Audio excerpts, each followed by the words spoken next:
Hey, Mystic family. Welcome back to another one of my bad quality dark videos because I'm doing this in the car on the way to work. I just want to share something with you guys, and I just want to make it clear that I'm not sexist by any means at all. But in my almost 20 years of, working in retail, and most of those working in only one store specifically,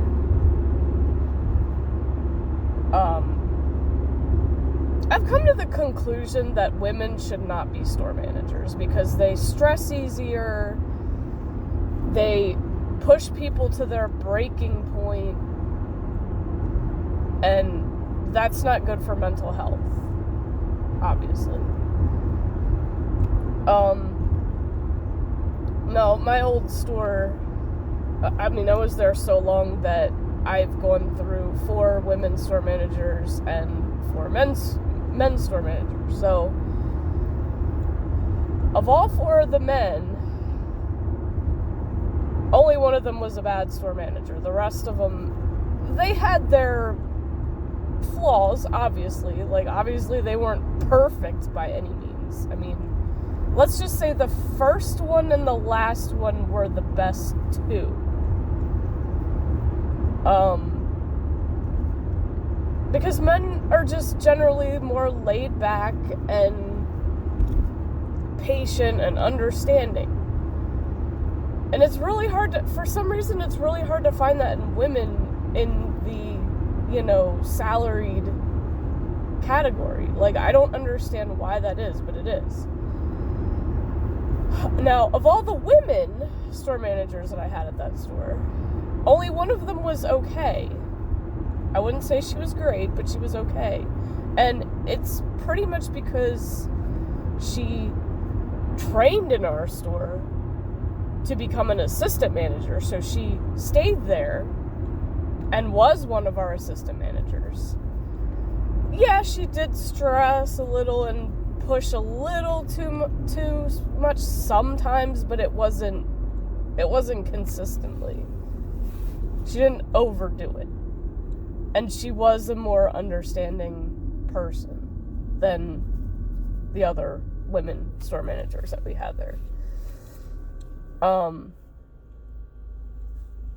Now, this store that I just started at last year had a man store manager, and he was chill, laid back, relaxed, as is, normal. But unfortunately, with the changes in positions that came about, one of the former assistants was promoted to co-manager. And he had already worked with her at another store, and he did not see eye to eye with her at all, so he left, unfortunately. Now, unfortunately, our new store manager is a woman, and she's one of those very push people till they break types. Like our second woman store manager was at my old store. The funny thing about it was the first woman store manager at my old store was the push people too much. And the funny thing is, I think I know why, because she used to be Amish. But anyway, this new store manager, they had a meeting in the back room, and somebody overheard the chatter, and it was with the assistants, co-manager, and team leads, which are the hourly supervisors.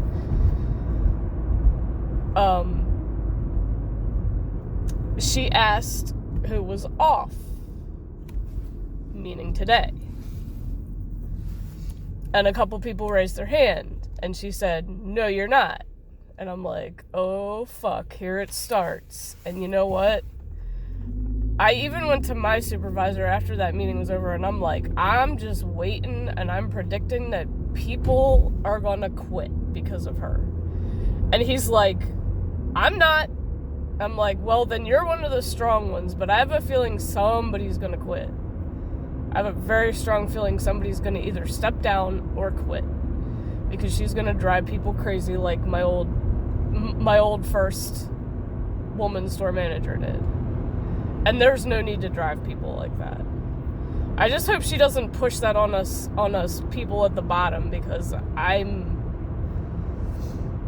like, I'll bust my ass to a certain point, but I'm not putting all my fucking energy into a company that's, really giving me nothing except enough money to pay my bills. And I don't even have that this month, so, I'm getting too fucking old to deal with that. So I'm extremely thankful that I stepped down when I did, and I don't ever want it back. I would rather freaking put a gun to my head and blow my own brains out than to go through the stress that supervisors and management, go through. Because you never know when it's going to get worse. Because it does get worse. It gets worse, then it gets better, then it gets worse, then it gets better. And that's how it was with the store managers in my other store. Like, things that get better under a male store manager, except for the one. And then they get worse under a female. And then better again. So it's like a fucking roller coaster of mental health. And like, towards the end of my old store, because we had a woman store manager, my mental health was in the shit show. Like, the suicidal thoughts were real. And like, I don't want that to come back. I really don't. This is why I stream, because streaming is my happy place. Now, I don't get anything out of it right now to be able to do it full time, unfortunately. But I get something, but I don't get money. So, I mean, that isn't my ultimate goal. My ultimate goal is letting people know they matter and trying to make a happy environment for people that need one and need encouragement. But in the long run, I would like to be able to quit this hellhole company and do that full time. But it's a matter of luck, and some people are lucky, some people are not. Unfortunately, I'm normally the type of person that's not very lucky. So I'm just gonna still keep doing it because God told me to keep doing it. And if I get lucky, then you know what? I'm not gonna be like those douchebag streamers who let it go to their head. I'm gonna keep my motto of friends before fame, because I'm going to help my friends the best that I can in the process. Even if I go all the way to partnered on Twitch, which is the verified checkmark status of Twitch, even if I hit that, I will always 100% raid people who are not partnered. I will not raid partnered people. I will always find a friend on my list who is at the bottom, who has the lowest amount of viewers, and I will bomb them with a raid. Because I believe in supporting the little guys, and unfortunately, that doesn't happen enough on Twitch. And when it does happen, I keep seeing tweets about little guys who get raided by these big streamers with a nice, decent-sized community behind them, and they're assholes about it and say, oh, you're just showing off your checkmark, you're just bragging, because you're partnered. And like, no, they're not. They're trying to show you some support. be grateful for it. Like, I would fucking cry if a partnered streamer rated me. It's only happened once. And I didn't fucking know what to think. I really didn't even know what to think. I was just like, oh my god. And the funny thing is, he still follows me.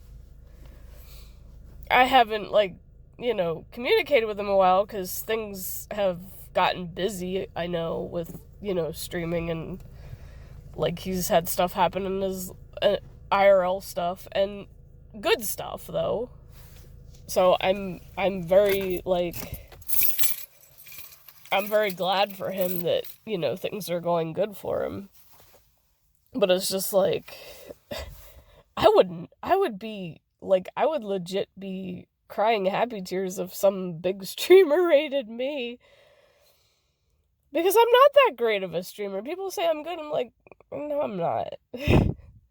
I literally have never gotten a payout. So I'm not that good. I mean, it's learn as you go. I will say that much. It's definitely learn as you go. But someday I just want out of this hellhole called retail. And I'm not doing another fucking normal job because they're all going to make me miserable. God told me straight up, you can switch jobs just to make more money, but you're still going to be miserable. It's still not going to help your mental health the way streaming does. And I said, all right, well, then there's no point in even switching. I might as well just stay here and suffer because I'm going to suffer no matter where the fuck I go.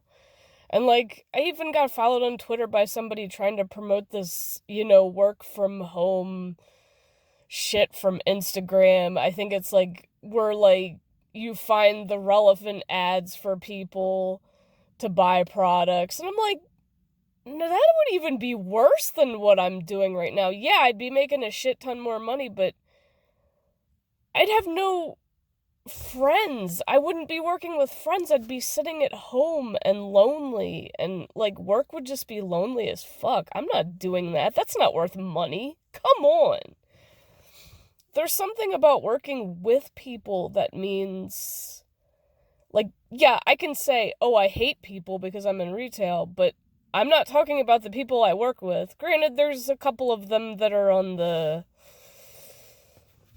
sort of shit list that I would rather not work with, but I'm at least civil to them. But it's like, I'm talking about customers that are rude. Like, I want to be on night shift because then I won't have to deal with that. But, like, I like making friends at work. I don't want to be alone all the time. Like, I'm independent, but at the same time, I need company. So it's like, I'm not gonna fucking do a job where I work from home unless it's streaming. Because at least with streaming, you talk to your chat and everything else. So it's just like, yeah, I'm not doing that shit. Like, I don't give a shit how much money you shove in my face for that. Like, no. It is not fucking worth it. I'm sorry, but I like the human interaction and making friends at work and having a laugh or a joke about something. Because that would just be boring as fuck to sit at home and, like, you have no interaction with anybody because you're just sitting at the computer all day doing all this, whatever shit. But, like, every normal job is going to make me miserable. God already told me that, alright? And, like, I don't want people, like, I get tired of people telling me, ooh, do this job, it makes more money. Do this job, it makes more money. Like, they're all the fucking same. You make my dream job come true and you'll be my hero, okay? Just leave it at that. I'm not going anywhere from this hellhole. I'm gonna suffer in it until God's ready to take me out of it. Plain and simple. But yeah, like I said, not being sexist, but women should not be store managers. Because 9 out of 10, they're nutcases, just like this one is. So, I'll keep you up to date. We'll see how things go. And, yeah, we'll just leave it at that. Hope you guys have a better day than I'm probably about to. Happy Wednesday. Or happy hump day.